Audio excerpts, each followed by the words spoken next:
আসসালামু আলাইকুম। সরকারি এবং বেসরকারি সকল চাকরির ক্ষেত্রেই প্রয়োজনীয় কাগজপত্রের সত্যায়িত ফটোকপি জমা দিতে বলা হয়। প্রয়োজনীয় সকল কাগজপত্র মিলিয়ে দেখা যায় কমপক্ষে 15টি কাগজ হয়ে যায়। কোনো কোনো ক্ষেত্রে আরও বেশিও হয়। এতগুলো কাগজ একসাথে সত্যায়িত করার জন্য অসহায় চাকরি প্রার্থীদের গেজেটেড অফিসারদের দ্বারে দ্বারে ঘুরতে হয়। অনেকগুলো কাগজ হওয়ায় গেজেটেড অফিসাররা সত্যায়িত করে দিতে বিরক্তি প্রকাশ করে। অনেক ক্ষেত্রে সত্যায়িত তো করে দেয়ই না, বরং আরো অপমান করে। অবশ্য সব কর্মকর্তা এক নয়। অনেকের ইচ্ছা থাকা সত্ত্বেও এতগুলো কাগজ সত্যায়িত করার মতো যথেষ্ট সময় থাকে না। সবকিছু মিলিয়ে সত্যায়িত করার জন্য সাধারণ চাকরি প্রার্থীদের পড়তে হয় মহা বিড়ম্বনায়।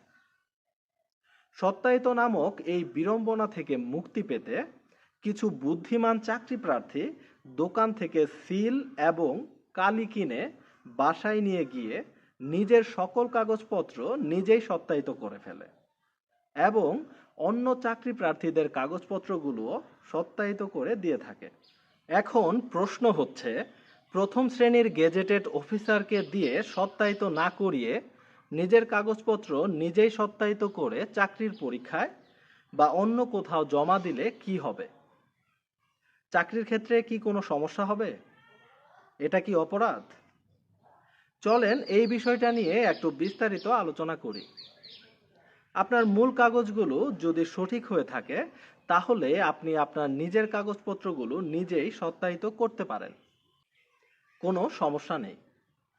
কারণ কোনো চ্যালেঞ্জ আসলে তখন আপনি মূল কাগজ নিয়ে হাজির হবেন।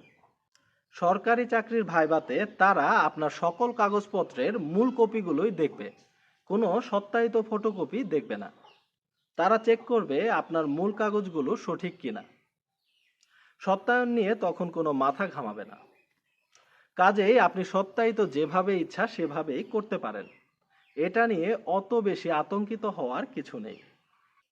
কিন্তু আপনি যদি ন্যায় অন্যায়ের প্রসঙ্গে আসতে চান তাহলে একজন গেজেটেড অফিসারের স্বাক্ষর নকল করা, তার নামে সিল বানানো অপরাধ। কিন্তু কিচ্ছু করার নেই, কারণ এই অপরাধ করার রাস্তা তৈরি করে দিয়েছে এই সত্যায়িত প্রথা। চলেন জেনে নেওয়া যাক সত্যায়িত বা সত্যায়ন মানেটা কি আসলে।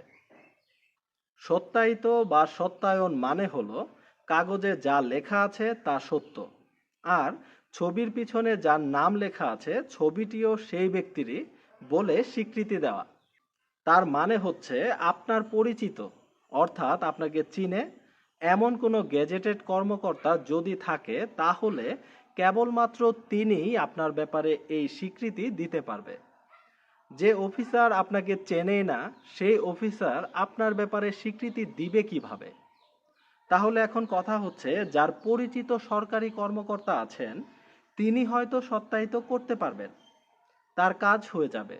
কিন্তু যার 14 গোষ্ঠীর মধ্যে কোনো সরকারি অফিসার নেই তিনি কি করবেন? তার কাগজের বা ছবির সত্যতা যাচাই করবেন কে? তাহলে কি তারা পাসপোর্ট করতে পারবে না? তারা কি কলেজ বা ইউনিভার্সিটিতে ভর্তি হবে না? তারা কি চাকরির আবেদন করবে না?